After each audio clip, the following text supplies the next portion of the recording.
रामायण तो आप सभी ने देखी और सुनी होगी, लेकिन एक खास सवाल जो आज भी सबके जहन में उठता है वो है कि रामायण में रावण के वध के बाद उसकी बहन सुपर्णखा आखिर कहाँ गई। इस खास रहस्य से पर्दा आज इस खास वीडियो में हम उठाएंगे। नमस्कार, आप देख रहे हैं द भक्ति। अगर अभी तक हमारे चैनल को सब्सक्राइब नहीं किया तो सब्सक्राइब अवश्य कर दीजिए, साथ ही साथ बेल आइकन जरूर दबाएं ताकि ऐसी ही खास दिलचस्प कहानियां आपको जानने को और सुनने को मिलती रहे। दोस्तों, जैसे कि आप सब जानते हैं, रामायण में सभी राक्षसों का वध हुआ था और विभीषण को साथ ही उनके साथियों को लंका सौंप दी गई थी, लेकिन सुपर्णखा का वध नहीं हुआ था। उसकी नाक काट दी गई थी और उसके अलावा उसका कहीं भी जिक्र नहीं मिलता है। वो इंसिडेंट तो आप सभी को पता ही होगा, जब सुपर्णखा राम की तरफ आकर्षित होकर उसके पास आती है और उससे कहती है कि वह उससे प्रेम करने लगी है, लेकिन राम मना कर देता है क्योंकि उसने पहले से ही सीता से विवाह कर रखा होता है।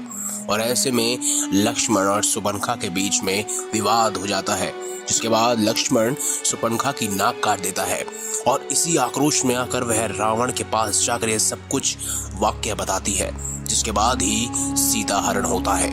लेकिन उसके बाद रामायण में एक भी बार सुपर्णखा का जिक्र नहीं मिलता है। आखिर वो उसके बाद गई कहाँ? दोस्तों, कहते हैं उसकी नाक जब काट दी गई थी उसके बाद से ही वह अपना चेहरा छुपाने लगी थी। उसके सारे भाई मारे जा रहे थे, यानी श्री राम के साथ युद्ध में परास्त हो रहे थे, तब वह एक आश्रम में छुप कर रह रही थी। रावण की मृत्यु के पश्चात वह दैत्य गुरु शुक्राचार्य के पास गई और जंगल में उनके आश्रम में रहने लगी। राक्षसों का वंश समाप्त न हो, इसीलिए शुक्राचार्य ने शिव जी की आराधना की, जिन्हें अपना स्वरूप शिवलिंग शुक्राचार्य को देकर कहा कि जिस दिन कोई वैष्णव इस पर गंगा जल चढ़ा देगा उस राक्षसों का सर्वनाश हो जाएगा। उस आत्मलिंग को शुक्राचार्य ने वैष्णव अर्थात हिंदुओं से दूर रेगिस्तान में स्थापित किया। जी हाँ, जिसे आप मक्का मदीना भी कहते हैं। सुपर्णखा जो उस समय चेहरा ढककर रहती थी, उसे एक परंपरा के रूप में उसके बच्चों ने उसे पूरा निभाया और आज भी उस परंपरा की संवाहक महिलाएं चेहरा ढक के रहती हैं।